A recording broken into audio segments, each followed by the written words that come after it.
Бүгүн 20 сентябрдан баштап Чоңалай районунун жана Баткен облусунун чек арага жакын аймактарында жарылбай калган жардыргыч заттарды зыянсыздандыруу иштери жүргүзүлөт. Бул тууралуу чек ара кызматы маалымдады.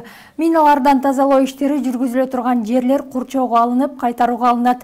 Бул иш-чаралар Кыргызстандын жана Тажикстандын тиешелүү мамлекеттик түзүмдөрү менен макулдашылган. Чек ара кызматы чек арага жакын жайгашкан айыл кыштактардын жана шаарлардын калкын сабырдуулукка, чагымчыл аракеттерге алдырбоого жана чек ара бөлүктөрүндө же жергиликтүү бийликте ар кандай маалыматты тактоого чакырат.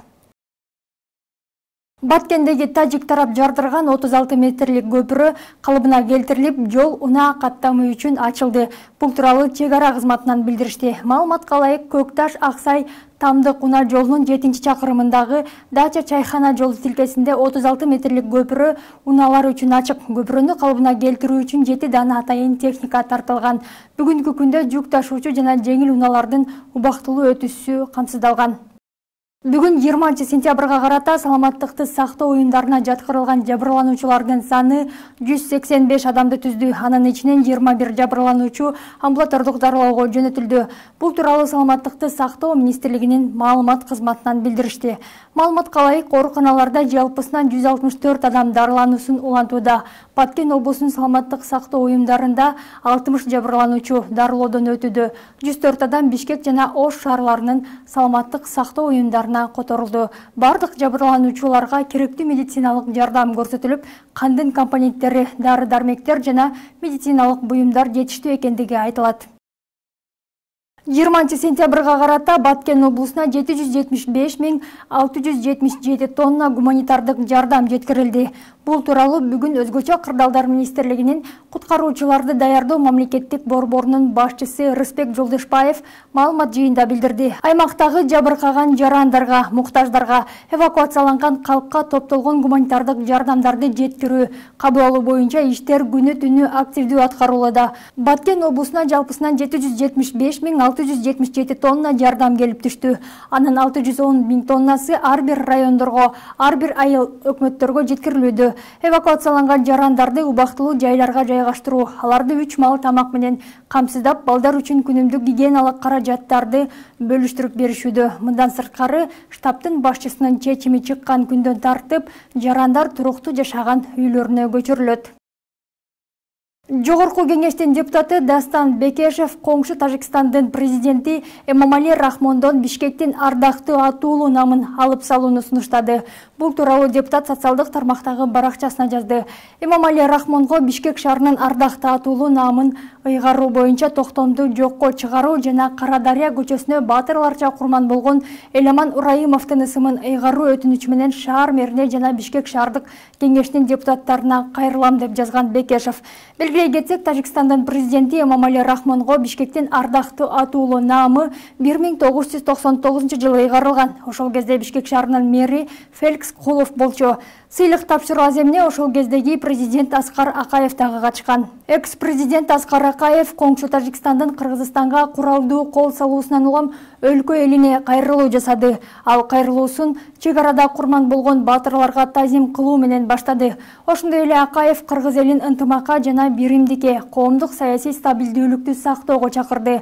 Анын айтымында бул бардык маселелерди ийгиликтүү чечүүнүн негизги шарттары. Урматтуу мекендештер, ата мекендин алдындагы ыйык милдетин аткарып жатып курман болгон Баткен баатырларына аза күтүү күнүндө сиздер менен мен дагы алардын жаркын элесине таазим этем жана үй бүлөлөрүнө, жакындарына, туугандарына терең кайгыруу менен көңүл айтам. Эмомали Рахмон Кыргызстан менен чек ара маселелерин аскердик чыр-чатакты козутуп, күчкө салып кызым көрсөтүү жолу менен өзүнүн пайдасына чечүүнү максат кылганы ачыкталды. Эмомали Рахмон улуттун ырайымсыз лидери болуп чыкты. Ал мындан 30 жыл мурун Тажикстан эң оор мезгилге туш болуп, жарандык согуштун курчоосунда калганда тажик элине саясий, моралдык жана гуманитардык жактан эң чоң жардам колдоо көрсөткөн Кыргызстан жана кыргыз эли болгонун унутту. Ал мындан туура 25 жыл мурун дал Бишкекке бириккен тажик оппозициясынын лидери менен тил табышканын, ошол эле нерсе өлкөсүндөгү жарандык согушка чекит коюп, бейпил жашоого шарт түзгөнүн эсинен чыгарды. Эмомали Рахмонду Кыргызстанга жана кыргыз элине каршы жасаган агрессивдүү аракеттери үчүн жараткан боордош Тажикстан эли өзү жазалайт деп ишенем. Ал албетте Кыргызстан менен чек ара маселелерин тынчтык жана цивилизациялуу жол менен жалпы таанылган эл аралык эрежелердин негизинде саясий жана дипломатиялык сүйлөшүүлөр чек ара демократиялоо жолу менен демилитаризациялоо жолу менен чечсе болмок. Бирок ал башка перспективасыз жолу күч колдонуу менен чечүүнү тандап алды. Кыргыз эли 2000 жылдан ашуун убакыттан бери мамлекеттүүлүккө ээ болуп, бул аралыкта тагдырдын далай оор сыноолоруна туруштук берип, ар дайым жеңишке жетип келгенин эске албай жатат.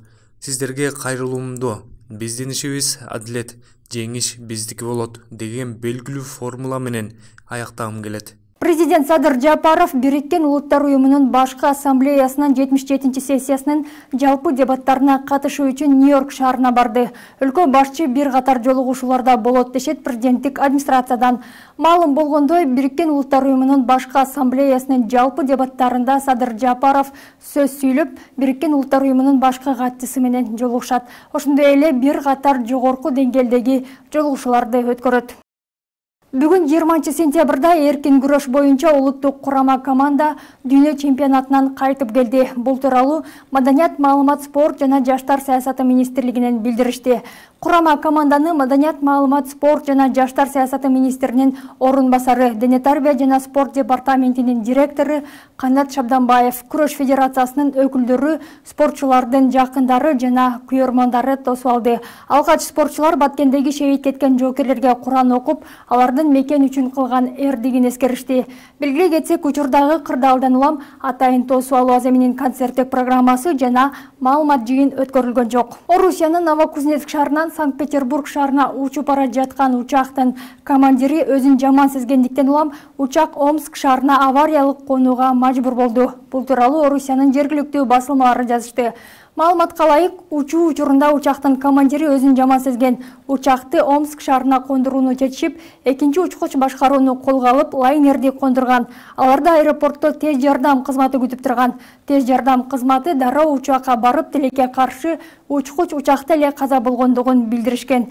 Запастагы учкуч келгенге чейин учак аэропортто бир нече саат кармалган. Урматтуу теле көрүүчүлөр, бизди социалдык тармактардан да көрүп, акыркы ыкчам маалыматтарды окусаңыздар болот. Эфирден Нуржан Султанбекова болдум. Кийинки берүүлөрдөн көрүшкөнчө аман туруңуздар. Өлкөбүздө ар дайым тынчтык, бакубат жашоо болсун.